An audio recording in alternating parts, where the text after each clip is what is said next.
Welcome back to the Deep Dive. Today, we're taking a look into a daily devotional that really focuses on one of the most the immense, immeasurable value of a single human soul. Right. And the source material is really compelling. It is. It uses these specific scriptural metaphors to build a case that, well, it assigns an almost economic worth to an individual, an absolute non-negotiable value. Yeah, and that's the core of our exploration today, isn't it? It is.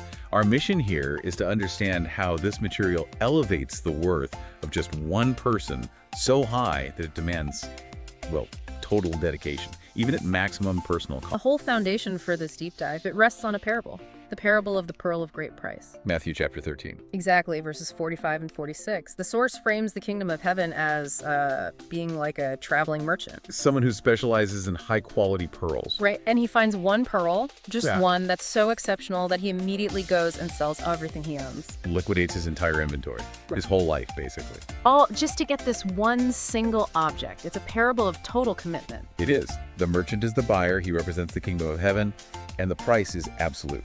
What's so fascinating is how the source material translates this. Right, from metaphor to practical theology. Exactly. Well, let's look closer at that metaphor, because it's not just a nice story, it's kind of startling. It is. I mean, if you're a merchant, you understand market value, diversification, profit, but here the entire value system is just upended. He doesn't trade. He incurs the maximum possible cost for one peerless gain. So what does the devotional say this one pearl represents? The interpretation is explicit, and it's powerful. The pearl of great price is the single human soul. Wow. By showing the merchant liquidating everything, the text establishes that this is the immense value God places on a single person. And to put a metric on it. A specific metric. Yeah, the devotional argues that every soul is worth the life of Jesus Christ himself. That is the objective price paid. That reframes the entire discussion, doesn't it? It really does. It moves the worth of a human life from, I don't know, the realm of ethics or philosophy into the realm of ultimate sacrifice, a divine economy. And that has huge implications for human effort. Because, you know, often when we talk about outreach or ministry, the focus can accidentally shift to metrics. Numbers. Exactly. And this is where the devotional makes a really crucial distinction. It pushes back hard against that metrics mindset. How so? The text clarifies that the goal isn't simply adding numbers. It's not about growing a church or a fellowship.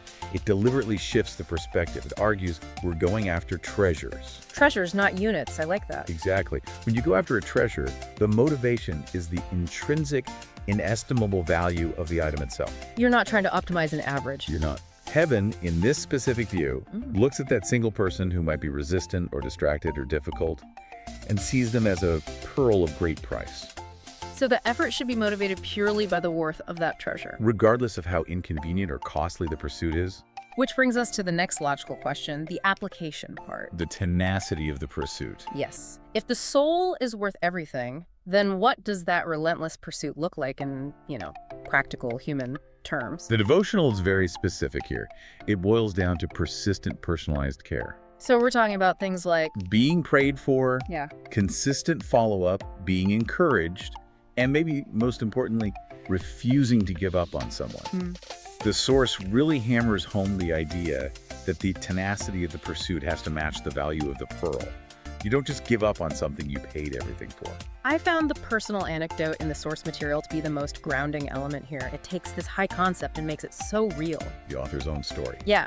He recounts being a young teenager, maybe 13 years old, and he describes himself at that time as, well, a bit of a moving target. Curious, distracted, unsure of many things. Exactly. It paints a picture of a typical scattered adolescent, someone who might show a moment of interest, but is quickly pulled away by something else.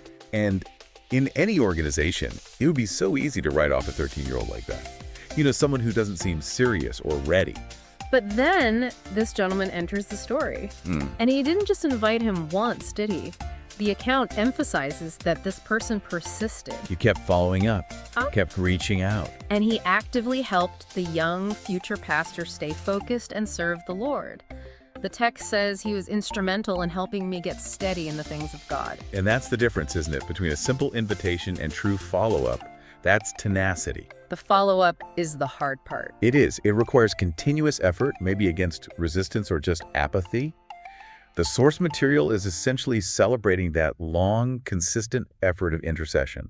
That's deep, consistent prayer and repeated engagement. And this is where the generational impact comes in. The author states that, and this is a quote, but for his persistence, he might never have stepped into ministry. Just think about the magnitude of that what if. It's staggering. If that one persistent gentleman had decided after, say, 3 calls that the kid was too distracted.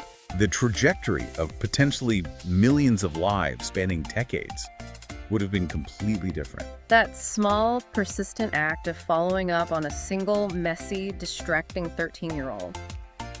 It became an investment that yielded this exponential return. And that's the critical synthesis of the devotional's application.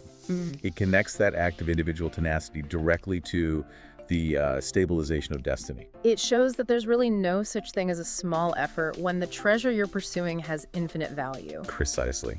This theme of singular, almost excessive value is beautifully reinforced by other scriptures. Let's move to those now. We can start with the parable of the lost sheep. Luke 15.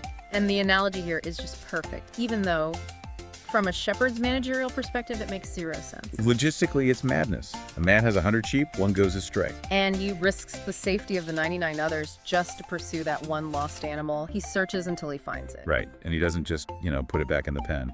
No. The text says he lays it on his shoulders, rejoicing. He calls his friends and neighbors together to celebrate, it seems. So disproportionate. It's just Why is the celebration for the one so much bigger than the maintenance of the 99? because the text isn't measuring efficiency, it's measuring spiritual joy, ultimate value. The theological implication from Luke 15 is explicitly stated. There is exceeding joy in heaven over one sinner that repents. More joy then. More joy, in fact, than over 99 just persons who need no repentance. That lost sheep represents the pearl of great price that's been found. So the person being pursued is quite literally heaven's greatest delight. And of inestimable value, yes. So if the lost sheep parable speaks to the joy of retrieval, then I think the fundamental passage of John 3.16 speaks to the cost. The cost the merchant was willing to incur. Exactly. It's the ultimate cost basis for the pearl. For God so loved the world that he gave his only begotten Son. That whosoever believeth in him should not perish, but have everlasting life. It connects the value of the soul directly to that ultimate divine sacrifice. The merchant selling everything is the divine effort to acquire that single pearl. That is the definition of love and value presented in this text. It is. Okay, so we've established the value of the pearl and the necessary action, the tenacity. We've seen the theological context. Now let's look at the profound implications laid out in the devotional. The long-term return on investment, legacy and destiny. Yes. This is where the devotional steps beyond simple encouragement, I think. I agree. It introduces this idea of exponential value. The source argues that when you stabilize a new Christian, or you successfully lead someone to Christ and ensure they persist, you may be impacting generations. You may be rescuing a destiny. So you're not just saving one person from an immediate crisis. No, you are altering a family line for decades to come. That makes the short-term effort of follow-up feel almost like a venture capital investment into an entire future economy. Exactly right. The effort is small, but the potential yield is massive, spanning generations. And because this effort is often difficult, People don't always welcome persistence. they don't. So the devotional brings in supporting text from 2 Timothy chapter 2. Right, that's the section where Paul encourages followers to remember Jesus Christ, raised from the dead. And then he says he is willing to endure trouble, even bonds. For the elect's sakes. And what's compelling is how the devotional uses this text to frame outreach. It's not just a polite chat. No, persistent follow-up is framed as an enduring effort, one that may require personal sacrifice or trouble to ensure that others, the elect, can obtain salvation with eternal glory. It assigns a seriousness to the task that matches the everything the merchant sold. Endurance driven by love. That's the idea. So after all this, what does it mean for you, the listener? If the value is absolute and the pursuit must be tenacious, what's the final practical directive here? Well, the final summary is a robust call to action.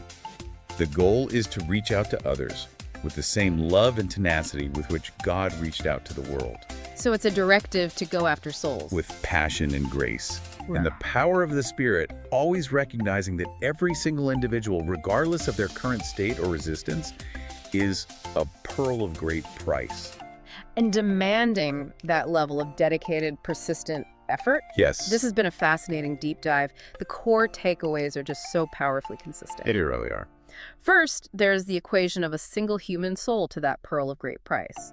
It demands total liquidation for acquisition. Second, the intentional pivot away from numerical metrics toward persistent relational follow-up and intercession. And finally, that realization that this small, focused effort can have an exponential generational impact. Securing not just one life, but potentially rescuing an entire destiny. Yeah. And if we can leave you with one final thought based on the source material, I'd say go back to that anecdote. The 13-year-old. If the dedication and persistence of one, presumably ordinary, gentleman toward a single distracted kid was the hinge moment. A moment that created a ministry that could later impact generations, as the author confirms. Well, what does that perspective imply about the true long-term ROI of the small, consistent effort directed towards one individual you know? That's a powerful question. Is there someone in your life who seems messy or distracted or difficult? The text suggests that the greatest investment you could ever make might just be that one persistent, faithful act of follow-up. A powerful perspective indeed. Thank you for guiding us through this material. My pleasure. And if you want to dive deeper into the supporting scripture readings cited in the devotional, we encourage you to look at Hebrews 13, Ezekiel 16, John 12.3041, and 1 Chronicles 17. Until next time, keep digging. If you haven't read today's devotional yet, visit our YouTube community tab to read it instantly. Or join our Flourishing Family Outreach Facebook group to access daily devotionals, prayer posts, and uplifting content and be blessed.